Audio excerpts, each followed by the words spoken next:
Welcome back into the GSMC Sports Podcast as we are continuing on with our previews for all 32 NFL teams, and today we have the Kansas City Chiefs. Of course, Chiefs coming off back-to-back Super Bowl championships. They are looking to become the first team in the Super Bowl era to win 3 straight titles, which is something that feels extremely far-fetched in terms of the consistent parity that we see in the NFL. But almost if you look at last year and all of the difficulties they were dealing with throughout the course of the year, that kind of seemed like it was the year that they were vulnerable and nobody was able to top them then. Now, one thing that is definitely important that I feel like could be something that carries over a little bit and a storyline that I'm going to be watching with the Chiefs is whether or not we are seeing the beginning of the end with tight end Travis Kelce. Now, Kelce, listen, you look at the raw numbers, and 100% he is still one of the best tight ends in the NFL. 93 receptions in the regular season, 984 yards, and 5 touchdowns. Add to that the fact that he had another 32 receptions in the playoffs to make himself the all-time reception leader in NFL playoff history. By no means am I saying that he is not a good player anymore, but you look across the boards at a lot of his numbers, and I think that ultimately, we saw Travis Kelce end up not making an all-pro team, which is the first time that that's been the case since 2015. His streak of consecutive 1,000-yard seasons during the regular season finally came to an end. It ends at 7, which is a record for tight ends. And I think that Kelce, again, we can acknowledge that even in a down year for Travis Kelce still means he is putting up big-time numbers, but we saw he was not able to sustain that level of physical dominance that we've been seeing for years, especially coming off of 2022, which was debatably the best season of his career, where he had 1,300 yards and 12 touchdowns, and it's a big reason why the Chiefs were able to overcome losing a star wide receiver in Tyreek Hill is because the fact that Kelce was basically putting up wide receiver 1 numbers, which is just sort of unprecedented from the tight end position. So, I think that was a very large reason as to why the Chiefs looked a lot more mortal, especially so during the regular season last year, and that their offense was still, again, a bad year for the Chiefs' offense is still a good year for a lot of teams, but specifically I'm looking at the fact that they were only 15th in scoring last year during the regular season. It was the first time since Patrick Mahomes took over the starting quarterback job that the Chiefs were outside of the top 6 in points per game from an offensive perspective. Now, Kelce, again, just sort of to tie a bow on that conversation, he just signed a new contract extension at the end of April, but it was more of a restructure than anything. The deal that he was already on had him through the 2025 season. This just essentially comes in as a raise for Kelce, giving him $17 million per season for the next 2 years, and is going to make him the highest paid tight end in the league during that time frame. But feels like time is running out a little bit for Kelce. He's at least sort of alluded to the idea that things might be coming to an end for him. He's entering his age 35 season, especially with the physical toll that the tight end position usually takes on.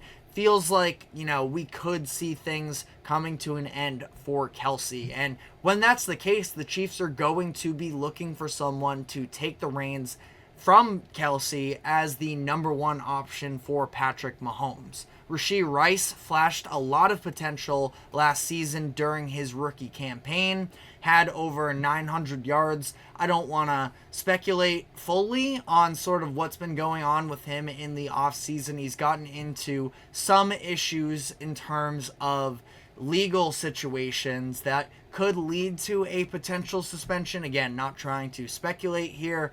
ESPN's Jeremy Fowler said that those issues might even sort of trickle into the 2025 season, and that because it's a slow-moving legal process here, might not end up having any impact on Rashee Rice's 2024 sophomore campaign. But like I said, he was a second-round pick last year.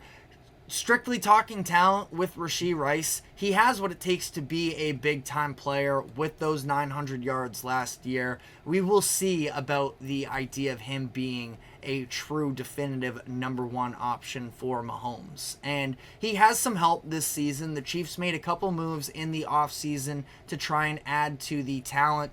They added Marquise Brown in free agency on a one-year, $7 million deal. A first-round pick from 2019. The last time we saw him play in a full season's worth of games with a full season's worth of starting quarterback play, he put up 1,000 yards in 2021 with the Ravens. Now, for whatever it's worth, the Ravens did see that it was worth trading him to the Cardinals as opposed to trying to, string that out any longer. So I do think that makes some sort of a statement on where Marquise Brown is at and what his ceiling could be. The past two seasons, he hasn't come close to 1,000 yards necessarily, but that is with Kyler Murray dealing with injuries throughout his time there. So I like the one-season flyer for the Chiefs here, not committing long-term, but if Marquise Brown is ever going to be a real productive NFL player again, kind of feels like this is going to be the year with Patrick Mahomes. And along with Marquise Brown, who is a quick wide receiver, they add, the definition of speed, essentially, in Xavier Worthy, who they took in the first round of the 2024 draft. Worthy, of course, broke the 40-yard dash record at the NFL Combine, so turned a lot of heads there. I see the vision with Xavier Worthy in terms of the fact that Patrick Mahomes had a lot of success with Tyreek Hill, who was a burner, but Xavier Worthy is very small, and that is something that you can have a little bit of concern about. He's not necessarily somebody I feel like he's going to be sort of working the middle of the field or having these short receptions and breaking off long runs. He kind of feels like the home run hitter, and I don't really see wide receiver one potential with him. Now, he can absolutely be a contributing player, and to some degree, the very end of the first round, drafting a very solid wide receiver two, even a, top-end slot wide receiver, that's still some good value there, but I think that there were definitely other wide receivers on the board at that point that have a better chance of fully establishing themselves as a true wide receiver one. But the reason why the Chiefs were able to overcome their offensive letdowns last season is because their defense was one of the best in the league. The number 2 scoring defense, only behind Baltimore. They allowed 17.3 points per game during the regular season. They actually improved during the playoffs, where they allowed just 13.7 points per game. And I definitely give a lot of the credit to the Chiefs' success last season to the defense. Of course, Mahomes is ultimately the one who ends up being the difference maker, making the big plays at the end of the games, versus Baltimore in the AFC Championship and against San Francisco in the Super Bowl, where he had the third down conversion in the AFC Championship game. He had the walk-off overtime touchdown in the Super Bowl. But even in those games, the Ravens put together a couple successful drives in that first quarter, but after that, the Chiefs' defense pretty much completely shut down the Ravens' offense, which was, again, very prolific last year. And then in the Super Bowl, the 49ers had the third best offense in terms of points per game, and they limited the Niners to just 19 points in regulation, and they got the stop on third down in overtime to force the field goal and give Mahomes the chance to walk it off. So,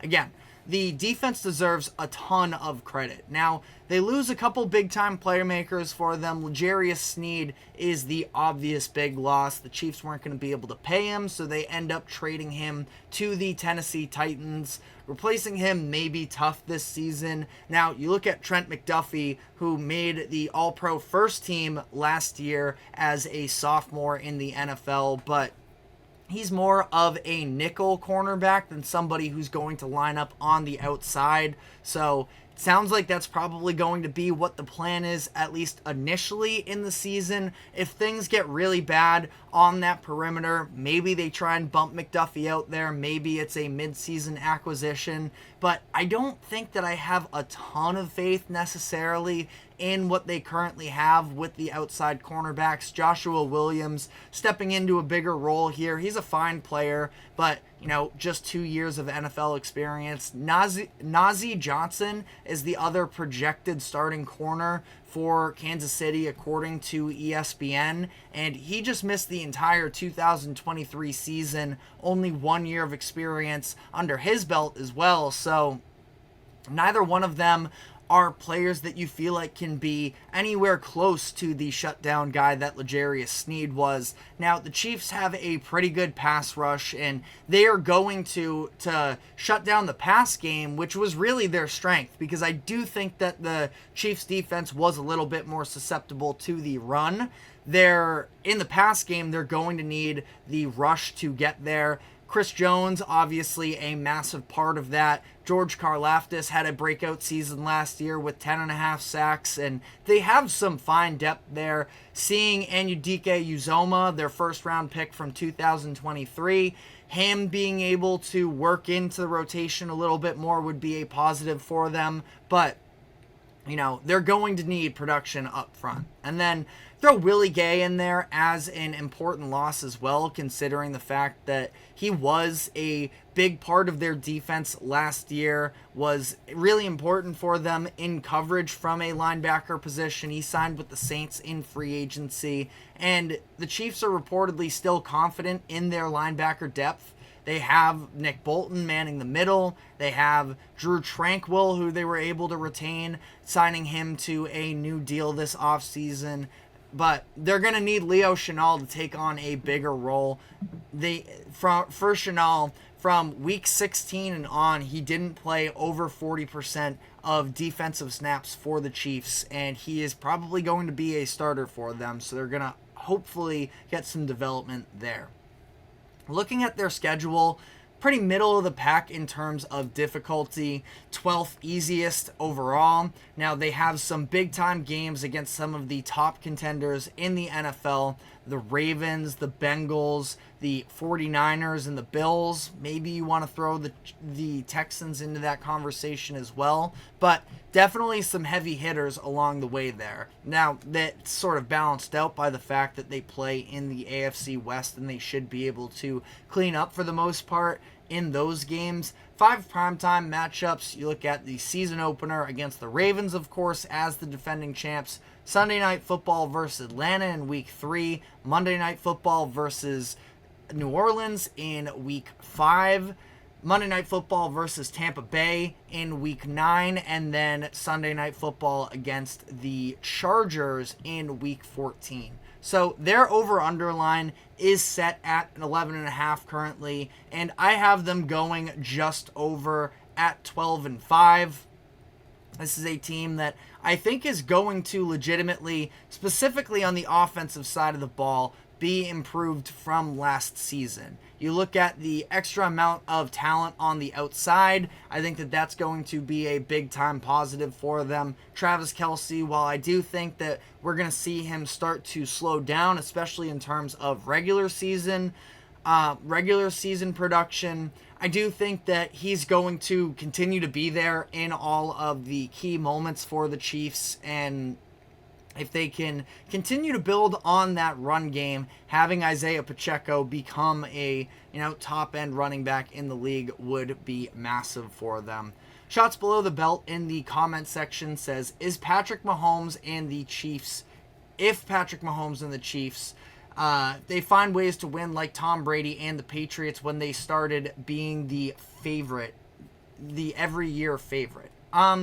I would say that generally, yes. As long as you have Patrick Mahomes, he is going to be the favorite to win the majority of the time. Now, I picked against them last year headed into the season because I just sort of have a philosophy that, because at least during my time, in my lifetime, the only way you can repeat in the NFL is if you have Tom Brady, and he did so once. And I guess that extends to Patrick Mahomes now at this point, where you have to have the elite of the elite to do so. Now, Brady wasn't even at the peak of his powers when he repeated in the NFL, so that sort of goes to show just how hard it is to do so. I mean, in terms of betting favorites, I do think that that's probably where we're headed for Mahomes, but again, I think that there's going to be a lot of interesting things to look at with the Chiefs as Travis Kelce sort of comes towards the final years of his career. But looking at how the Chiefs match up to the other teams that I've predicted so far,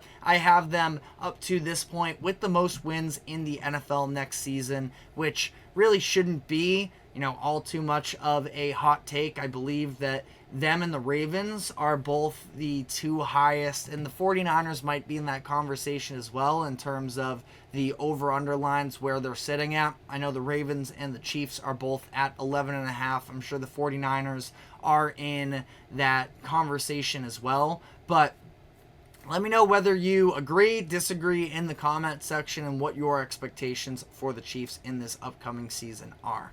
But we are going to be shifting gears now to the MLB, talking some of the biggest headlines that took place from Wednesday. The New York Yankees just completed the sweep of the best team in the MLB with the Philadelphia Phillies. We also saw up-and-coming star Jackson Holliday hit his first career grand slam. So we're going to dive into that and more, but first a quick break. Do not go anywhere. We will be right back.